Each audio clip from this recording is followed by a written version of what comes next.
So everybody gets a gift. Oh, geez, what do you got, man? Here we go. You ready for this? Look, oh, Jesus.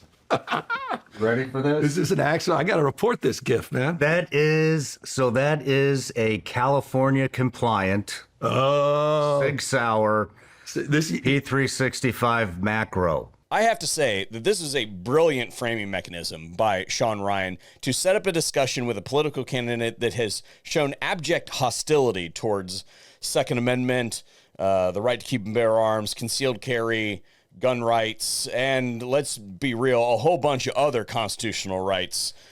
But we're talking about the Second Amendment here. And as brilliant as that was, I find myself pretty disappointed because, I mean, it's kind of Shawn's MO to bring people on and just let them speak their piece.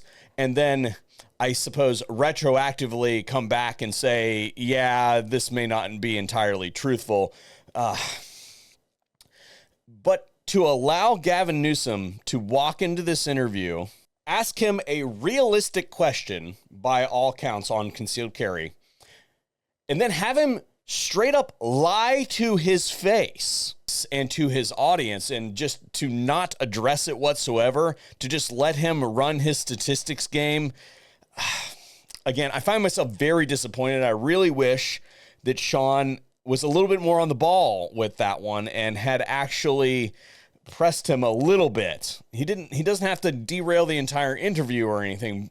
I wouldn't expect him to do that, but to allow him to actively misrepresent statistics to further his political ends and agenda, it just doesn't make me feel very good. Again, I expected better out of Shawn, and I'll show you exactly what I mean after we hear a quick word from today's sponsor. Today's video is brought to you by the Modern Gun School. This is an accredited online university that is built by gun people for gun people. It's designed to be streamlined and cost-effective, unlike the other place that'll rip through people's entire GI Bill. Whether you're looking to break into the gun industry or you just want to learn some stuff, check them out at the Modern Gun School and make sure that you tell them that I sent you. Let's get back to the video. Everyday citizens carrying a gun reduces crime or increases crime? I think the evidence suggests the opposite. It increases the likelihood of a gun death. And you look at all the states with the most comprehensive gun safety reforms, they have lower gun death rates. You'll notice how he framed that. Gun death rates. Why did he use gun death rates? Why does it matter if somebody died by gun or died by other means? Well, let's unpack this for a second, because the reason that he picks gun death rates is because when you look at the homicide numbers from the FBI and you get to say, all these people died by guns, when you look at those numbers and you find out that 60% of them were suicides, and the rest of the numbers also include everything from gang-related, drug-related crime to the good shoots. If you shoot someone in self-defense and they die, that gets counted in that number.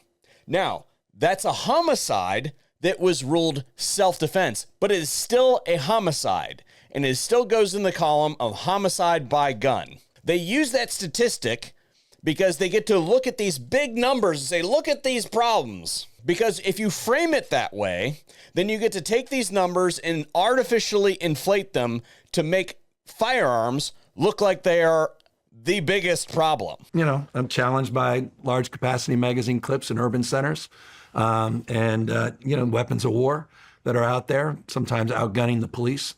You'll notice that weapons of war do not appear on this FBI list. But if you were to classify what he's talking about, likely ARs and AKs, he mentions an AK later in the video, whatever, that would fall under the rifle category. And you will notice that's all rifles, of which the weapons of war are a subset, a statistical zero. What is the problem if you accept these statistics without correcting them for the suicides and the good shoots and the gang violent crime type stuff? Handguns. By the way, this is too cool. The anti-freedom forces in this country love that statistic. They love that statistic because it is low-hanging fruit for the low information masses that will not challenge the statistic. They will just accept it and not actually consider, well, what is actually baked into that number? You know what's a much more telling statistic? Violent crime. Let's take, for instance, assaults. What the hell is a personal weapon?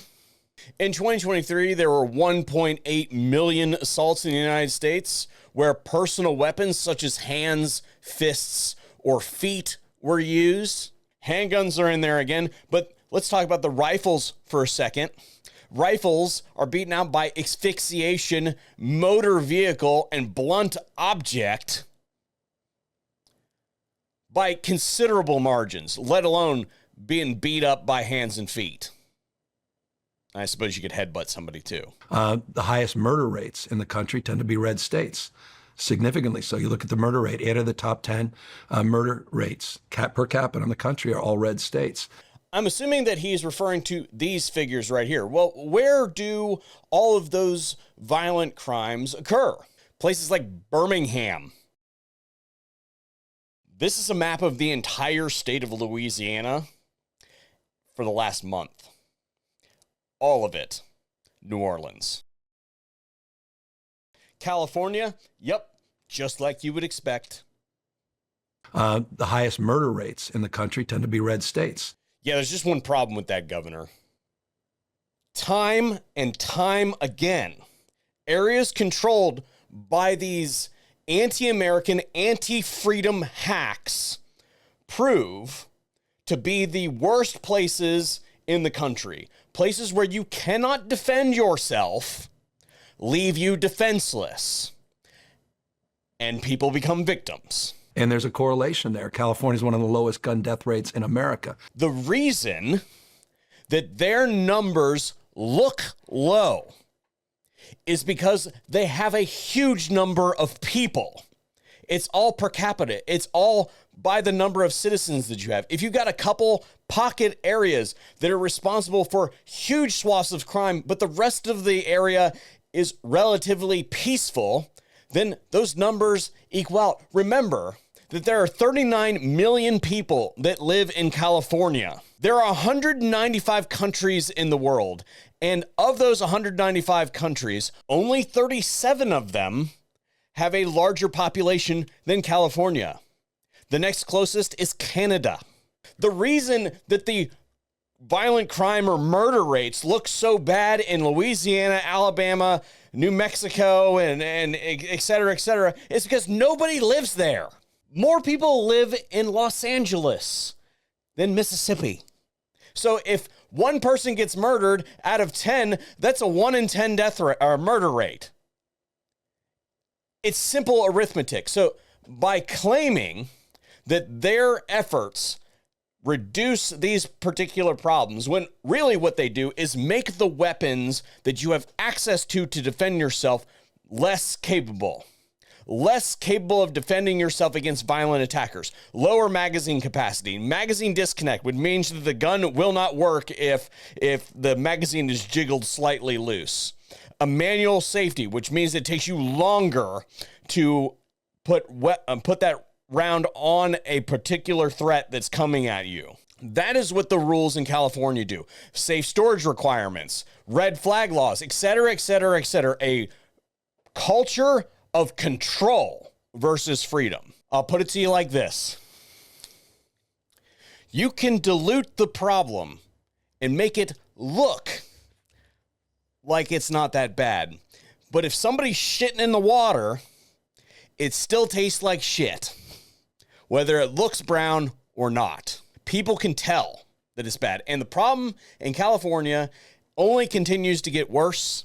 And to be completely transparent, one of the reasons that the numbers continue to rise in California as of late is because everybody is trying to get the fuck out of there because they want out of that shithole. By the way, we exempt law enforcement from these gun safety laws in the vast majority of cases.